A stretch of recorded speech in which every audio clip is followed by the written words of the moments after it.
Juliana Matos e hoje irei gravar a resenha de Seara Vermelha.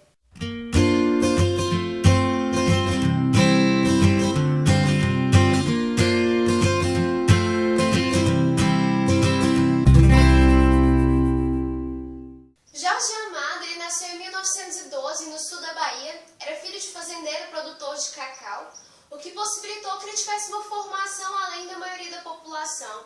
Então ele formou-se em Direito através de uma faculdade do Rio de Janeiro e lá ele se tornou um militante comunista, tendo inclusive sido obrigado a se exilar do Brasil 2 vezes. Pouco tempo depois, quando Jorge Amado decidiu se dedicar inteiramente à literatura, ele foi escolhido como ocupante da cadeira 23 da Academia de Letras em 1963. Jorge Amado ele é autor de diversas obras, escreveu Tieta do Agreste, Tenda dos Milagres, Dona Flor e seus 2 maridos, A Morte, Quincas Berro d'Água, que já tem resenha no canal, o Jefferson gravou, não deixe de conferir.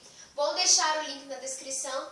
E também é autor de Gabriela Cravo Canela, que eu também gravei resenha. E lá eu falo um pouco mais detalhadamente sobre o Jorge Amado. Então, se você quiser conhecer um pouco mais da obra dele e sobre ele, vou deixar o link na descrição, então não deixe de conferir. Seara Vermelha foi o primeiro livro que eu li do Jorge Amado. Eu li ano retrasado. E um projeto muito legal que tem na minha faculdade de Direito e Literatura, através do Direito Penal. Então eu tive que ler no segundo período da minha faculdade, no qual cada grupo ficou com um livro escolhido pelo professor, e dentro destes livros teria um crime. Então um grupo ficaria com a acusação e outro ficaria com a defesa. E eu fiquei com a defesa, foi um projeto maravilhoso, foi uma das melhores experiências da faculdade. Então foi este projeto que me possibilitou ler este livro do Jorge Amado, pois eu sempre tive muita vontade de ler, mas eu queria sempre começar com Gabriela Cravo Canela. Entretanto, comecei com Seara Vermelha e foi uma experiência maravilhosa. E o meu cliente, vamos assim dizer, foi Lucas Arvoredo, um cangaceiro do Nordeste, extremamente conhecido, tão conhecido que o autor nos mostra algumas cantigas acerca da vida dele. Entretanto, apesar dele ser um grande ladrão, estuprador, saqueador, o autor nos mostra que muitos da população não sentem ódio por Lucas Arvoredo. Por que a população não sente ódio? Porque eles dizem que Lucas Arvoredo é como eles. Ele era um nordestino que sentia fome, que era pobre e que o sistema o levou a cometer este crime. Tanto que esses trechos do que o Jorge Amado afirma isso através da voz dos seus personagens foi um dos pontos-chave para a minha defesa, juntamente com os meus outros colegas. Apesar do Lucas Arvoredo ser bastante citado na obra, sua história ser mostrada, vários caminhos que ele toma na obra, o Jorge Amado nos mostra. Entretanto, o que nos é mostrado com maior evidência é uma família nordestina cansada da realidade do Nordeste. Aquela realidade de fome, de pobreza, e essa família decide rumo a São Paulo, rumo a um grande centro urbano que era o sonho de muitos nordestinos. Então Jorge Amado nos mostra todo este trajeto dessa família. Entretanto, ele não nos mostra somente essa família e Lucas Arvoredo, ele nos mostra outras pessoas que são influenciadas por essa realidade nordestina. Assim como em Gabriela Cravo Canela, Jorge Amado nos mostra as consequências da existência do latifúndio no Brasil. Aqui muitas famílias são obrigadas a ir rumo aos centros urbanos, fazer essa migração devido ao latifúndio. Os latifundiários decidem expulsar essas pessoas de suas terras. E em um trecho, logo no início da obra, Jorge Amado nos mostra que essa não é a realidade somente daquelas pessoas que ele está nos mostrando. Ele nos mostra que essa é uma realidade do povo naquela época. Vou ler um trecho para vocês perceberem isso. Só os imigrantes são os mesmos. Os nomes podem mudar, mas são idênticos os rostos, a mesma fome, o mesmo fatalismo, a mesma decisão no caminhar. Então ele nos mostra que infelizmente aquela é uma realidade que está assolando aquela população e que é extremamente recorrente. Então não é apenas aquela família, isso ocorre com todos. E além disso, você vai ver que ao longo daquele caminho que essa família vai tomando, nós vamos tendo contato com outras histórias infelizmente semelhantes a essa. E Jorge Amado, ao nos contar essas histórias, ele as conta de uma forma bem simples, a linguagem é realmente muito simples de se entender. Entretanto, é tão profunda, é tão triste, a história de Seara Vermelha é realmente muito triste. Você verá a forma como que aquelas pessoas vivem, o que acontece devido ao descaso do Estado e à existência desses latifúndios que fazem parte do sistema, daquela ordem vigente, é extremamente triste. E o pior de tudo é que Jorge Amado nos mostra que o triste da realidade daquelas pessoas é porque elas não têm o mínimo essencial para a vida. O que lhes falta principalmente é comida e água.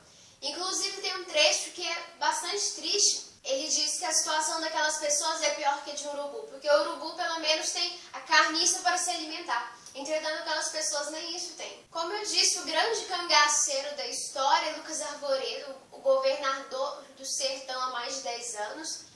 E este homem que cometia todos esses crimes, Jorge Amado irá nos mostrar que ele possuía uma aliança com um homem político, um homem que supostamente era um homem de bem para a sociedade, diferente do Lucas Arvoredo, nos mostrando o que era aquela realidade nordestina política no Brasil naquela época. E ao ler isso, aumenta a nossa cólera em relação àquilo tudo, pois o Estado que, além de ser omisso com aquela realidade, ele inclusive pratica ações para praticar a vida daquele povo. Então nos é mostrado que uma pessoa pobre que vive naquela realidade, ela não tem muitas escolhas. Ou ela irá virar um cangaceiro, uma pessoa recriminada por boa parte da sociedade e pelo Estado, irá cometer tantos crimes para sobreviver, infelizmente, porque nos é mostrado que muitas pessoas entram para o cangaço tentando fugir daquela vida de exploração nas fazendas ou então de uma realidade de fome indo para a cidade de São Paulo. E outra opção, além de entrar no cangaço, é morrer de fome, pois ao longo deste caminho, várias pessoas ou vão morrer de fome ou de doenças que serão oportunistas a essa situação de vulnerabilidade. Então o Estado não nos dá muitas opções. O Estado que ele é mínimo ao atender a população, entretanto quando ele precisa punir, ele age de forma máxima. Além dessas questões, também nos é mostrada a questão da religiosidade. Isso é feito através do Beato Esteves, uma espécie de Padre Cícero existente nessa realidade, que inclusive era admirado, era respeitado por Lucas Arvoredo, nosso grande cangaceiro. E assim como ocorreu em Canudos, este homem também foi perseguido dentro da nossa obra, mas isso vocês verão com um pouquinho mais de detalhe ao ler Seara Vermelha. Outro personagem que eu quero comentar é um jovem médico recém-formado que se muda para uma cidade pequena para poder exercer a sua profissão. Ele consegue um emprego nessa cidade pequena e ao se mudar para essa cidade ele é um homem cheio de sonhos, noivo, mostrando-se extremamente honrado. Entretanto, após passar um pouco de tempo nesta cidade, toda esta honra, essa suposta dignidade, ela vai se desmanchando e Jorge Amado nos mostra uma decadência desse personagem, a forma como ele mostra isso e as ações que este médico pratica, a forma como Jorge Amado mostra isso, que ele nos revela, é extremamente interessante. Se vocês tiverem a oportunidade de ler, vocês vão gostar muito, pois Seara Vermelha foi um livro escrito em 1946 e de modo semelhante ao que acontece em Gabriela, as críticas que o Jorge Amado faz são facilmente aplicadas à nossa realidade atual, mostrando a grandiosidade desse autor, porque eu estou me apaixonando a cada livro que eu leio. Então, quando eu tive que ler esta obra, meu intuito em cada ponto que eu li era buscar uma argumentação para defender Lucas Arvoredo. É claro que eu tive um enorme prazer, mas meu maior intuito era vencer aquele julgamento em relação ao outro grupo. Então essa é a minha resenha. Infelizmente na minha cabeça eu lembro mais de Lucas Arvoredo do que alguns detalhes da obra. E como vocês podem ver, a minha edição é da Companhia das Letras. Todos os livros que eu tenho do Jorge Amado são dessa edição, porque eu gosto muito mesmo. Ela é muito bela, a capa é espelhada e atrás em todos os livros possui esse aspecto floral e também na lombada, então é um livro muito belo. E no final tem as antigas capas de Seara Vermelha, inclusive algumas fotos do autor e com outras pessoas na época. Então, compensa muito comprar essa edição da Companhia das Letras, é realmente muito bela, as folhas são muito bonitas. Então, se você puder, compre essa edição da companhia, porque vale muito a pena. Então, se você gostou da minha resenha, não deixe de curtir, compartilhar, favoritar e se inscrever no canal e também na nossa promoção de 1 ano de existência do canal Romeu e Julieta. Se você ainda não se inscreveu, o link estará na descrição, então participe. Obrigada e até mais!